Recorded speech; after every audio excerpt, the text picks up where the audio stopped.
Hello my movie loving peeps. I want to start off by saying if you're someone who checked out and supported my Halloween vlog video where I went out to get stuff to spookify the studio, I truly appreciate all the positive feedback. Never know how a video like that's going to perform. And if you're someone who didn't check it out, come closer to the screen. Come here. Just got hit with the clown gun, man. You want to get de-clowned? Go comment on that video and I'll de-clown you. Alright, but enough about that. Let's get into talking about some movie news. Even though stuff has been very dry lately, some of the things we're going to be discussing here today is one, we got an update concerning the upcoming MCU Fantastic Four movie that is getting a lot of MCU fans talking. The current state of Warner Brothers mainly focusing on how Black Adam is their last hope and whether we think it's going to succeed or not. Even a rumor concerning the source material the MCU will use for their X-Men series. That along with so much more, so leave your opinions down below with everything we discuss here today. And well, just one more thing. Other Chris? But first I want to go ahead and thank the sponsor of today's video, and that is Omaze. Omaze is a place where people are given the chance to dream big and win one-in-a-lifetime prizes, all while helping nonprofits make the world a better place. Specifically, I'm excited to be working with Omaze to offer you the chance to win an eco-friendly Tesla Model X Plaid and support a great cause, Reverb. You can enter for a chance to win at omaze.com/3cfilms and also donate to support a great cause. Reverb specifically specializes in working with artists, festivals, and venues to reduce their environmental footprint while empowering millions of fans to take action on today's most pressing environmental issues. Look, trust you me, I wish I could be one of those YouTubers that makes so much money I can offer my fans a chance for a Tesla. That would be a dream. And with Omaze, I can technically now offer that while also supporting a good cause that helps Mother Earth. I love you, baby. So please, if you're in a place where you're able to, use the link in my description and you'll be entered for a chance to win a Tesla. Thank you again to Omaze for sponsoring today's video. Okay, so the first thing I want to jump into here today is Disney finally released their first official trailer for a movie called Strange World. This will be an animated movie that is being made through Disney Animation, which in a weird way is starting to feel more like the competitor of Pixar, even though they're owned by the same studio. But with movies like Frozen, Moana, Encanto, like they knock it out of the park and produce some bangers. So I was kind of curious to see what Strange World was looking like, and with this trailer, yes, I'm interested, I'll watch it, but there was something kind of lacking in it. From the vibe of the logo and some of the looks that we were getting from this movie, I was getting the vibe that this was going to be more like of a throwback to like the 50s era of an adventure type movie, just kind of told through a 3D animated style, plus the vibe of a Strange World, and this really didn't feel that way. Nevertheless, even with that own personal bias aside, I like the voice casting in here. You got Jake Gyllenhaal voicing the main character. You do have some pretty interesting visuals. It's got my attention, but I just don't know if I'm all the way hyped for it. Then again,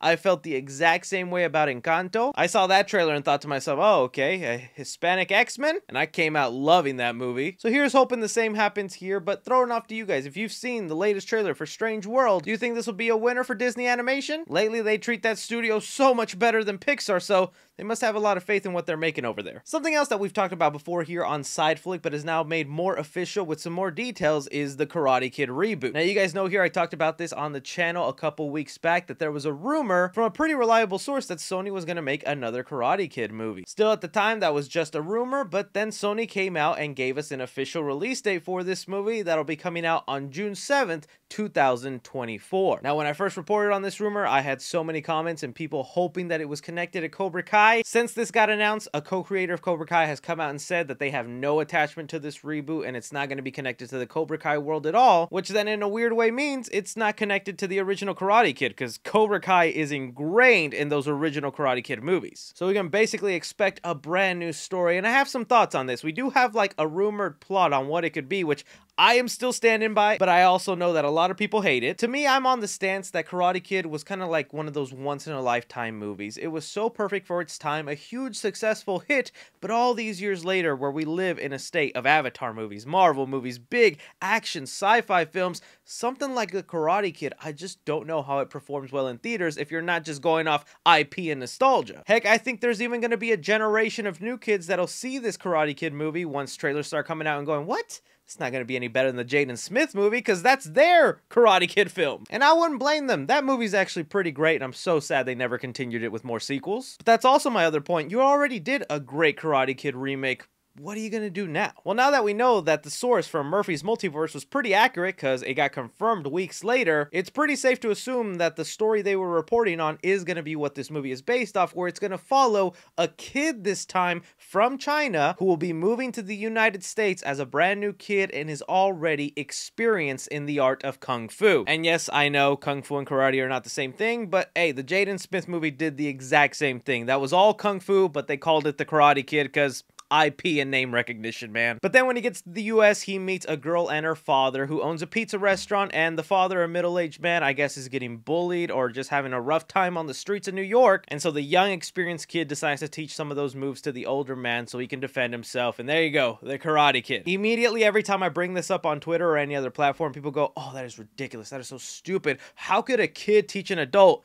I'm telling you, man, there are definitely kids out there that have been studying martial arts since they were maybe like 5 or 6 years old. And plus, the whole point of the Karate Kid is to tell you anyone can learn basic self-defense that would go a long way into defending yourself. So this kid isn't going to teach him how to be the next John Wick. He's just going to teach him how to block and punch, which will be enough to defend himself. Plus, I think there's even something interesting you can do there with what's the difference between a kid and someone like Mr. Miyagi with years of knowledgeable experience that would differentiate. Maybe this time the kid is teaching him to fight back, where Mr. Miyagi would teach you only for defense. And we could see the difference in that, and the kid having to learn through. I'm just trying to make it work because I like Karate Kid, all right? But I get it. If you think it's stupid, I don't blame you. All I'm trying to say is if you're 30, 40 years old thinking it's a dumb idea, there's a 15-year-old out there that knows way more martial arts than you and could probably teach you something. Unless you're Tom Hardy and are doing Brazilian martial arts on your spare time.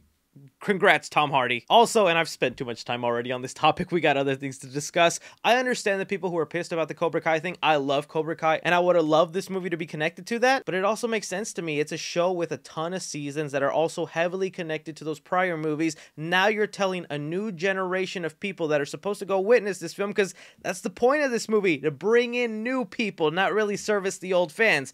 That's why we got Cobra Kai. So these type of films are meant to keep the brand alive. So it does suck it's not connected to Cobra Kai, but that's just business. Next up, talking about here, a recent rumor that's been going around concerning the MCU's X-Men. So take this with a grain of salt, guys. This is coming from Screen Geek, that I don't think is that reliable of a source. They've gotten some stuff right, but I've seen a lot of misses too. And basically what they're reporting here is that they've gotten insight that the MCU will be taking inspiration from Joss Whedon's run of the Astonishing X-Men. This was a comic series that ran from 2004 to 2008 and is actually beloved by X-Men fans. A description in the article has it as Whedon's Astonishing X-Men run featured 4 different story arcs in Gifted, Dangerous, Torn, and Unstoppable. A summarized version of the overall plot is the team must stop an alien race from destroying Earth while also dealing with the announcement of a mutant cure and various other problems that come along with that. They also state that the main lineup of this series was Cyclops, Emma Frost, Beast, Kitty Pryde, Wolverine, and Colossus. And the main reason I want to bring this up is because even if this turns out not to be true and they're not really taking inspiration from that run, it still begs the question, Fox had the X-Men for so long, and in that time, they ran through so many iconic X-Men stories that comic book fans love, okay? From Days of Future Past, X-Men Apocalypse, Dark Phoenix twice, Old Man Logan, and the thing with the MCU is they don't like to repeat themselves. It's the same reason Tom Holland's Spider-Man just felt so different than what we were used to and never got a repeated villain until No Way Home. And that leads me to believe when the MCU finally starts making X-Men movies, 1, they might not even be called X-Men because we're hearing that their movie is going to be called Mutants, and 2, a lot of these iconic storylines will not even be touched upon and they'll be trying to do something new, which leads me to believe that's why this run is possible for them to go on. I even like that little subplot they threw in there about a possible mutant cure, and I think the MCU could handle that nicely, even though that was something that already happened in X-Men 3. See what I mean? Like, Fox has run through all these stories. I don't know if Marvel's gonna want to dip their toes in them again just because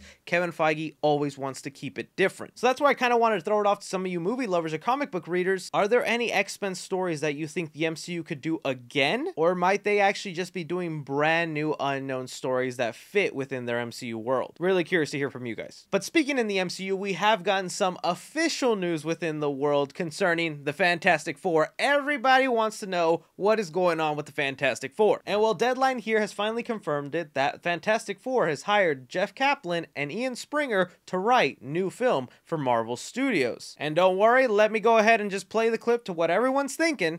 I don't even know who you are. Now, in the article, it is saying that these writers have been attached for a while and working with Kevin Feige to make this movie. It's only now just become public. But the other catch is, now that the script is being close to finish, the director, Matt Shakman, who did WandaVision, and Kevin Feige are now going to start looking for our casting for the Fantastic Four. Meaning, if they're only now looking for the Fantastic Four, all those other casting rumors, all those other posts on Facebook, Twitter, TikTok, none of those are legitimate right now. If they're only now looking for the cast, some of those people might end up getting the job just because it feels like everyone has fan casted every single actor in Hollywood by now. So statistically, someone has to have gotten it right. So that's kind of a bummer that we're still a long ways away from finding out who's going to be playing the Fantastic Four roster, and we're going to be stuck to seeing those fan castings online. But the other thing that's been intriguing for me to see is how MCU fans are reacting to this, because people are losing their minds just because these writers barely have any credits to their name, so it looks like they're kind of inexperienced, and fans are so confused. Why would they hand the keys to the Fantastic Four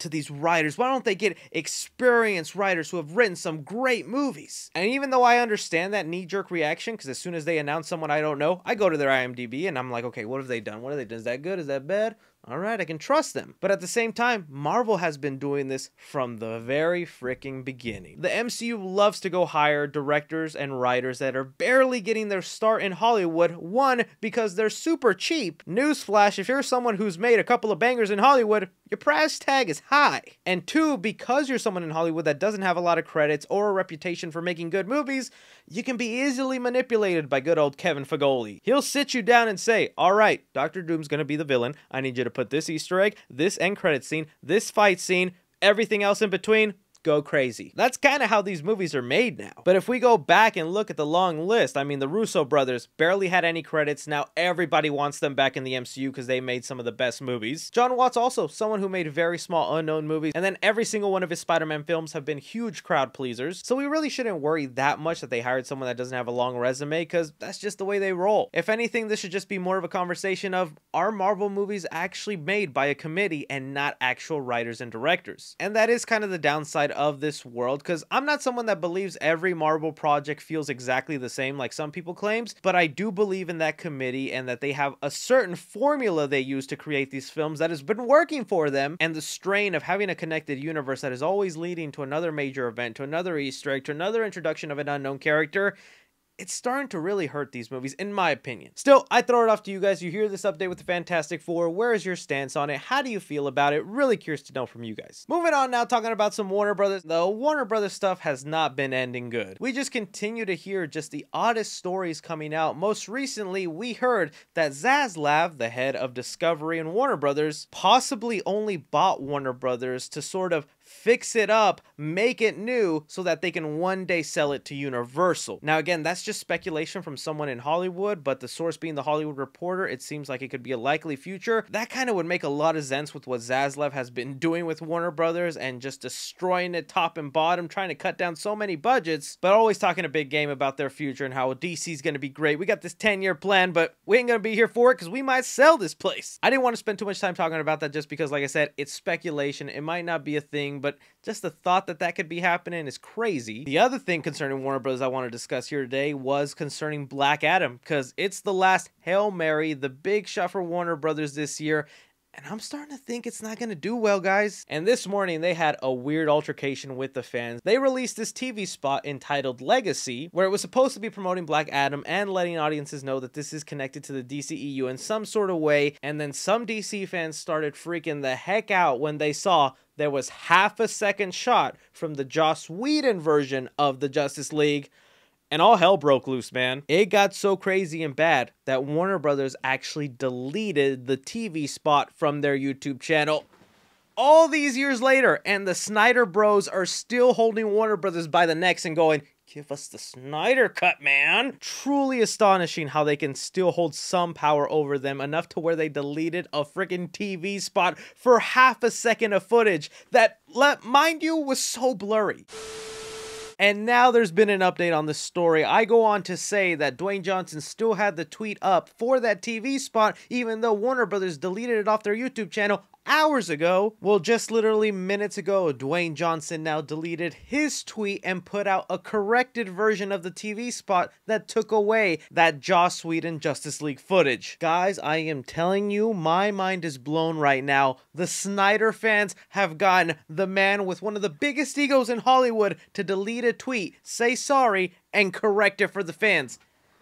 To me, this could only mean two things. One, Dwayne Johnson was that serious about doing this right for the fans, giving them what they want, and if they want the Snyder Cut part of canon, which, hey, I'm with that, I agree with that, it's just kind of hard to associate myself as a Snyder fan when some of y'all are extremely toxic, but I do really love that movie. So yeah, he could be doing it for the fans, or two, and what I'm thinking is the most likely option, Black Adam right now is in a desperate position that Warner Brothers needs this film to succeed, and now by you doing this, where you deleted a TV spot and recorrected it and kind of reaffirmed to Snyder fans that this film is now canon, you're desperate. You want this movie to have some goodwill and you're willing to do anything. Because now that Warner Brothers did this, thousands of Snyder fans will give this movie a 10-star review just based off this.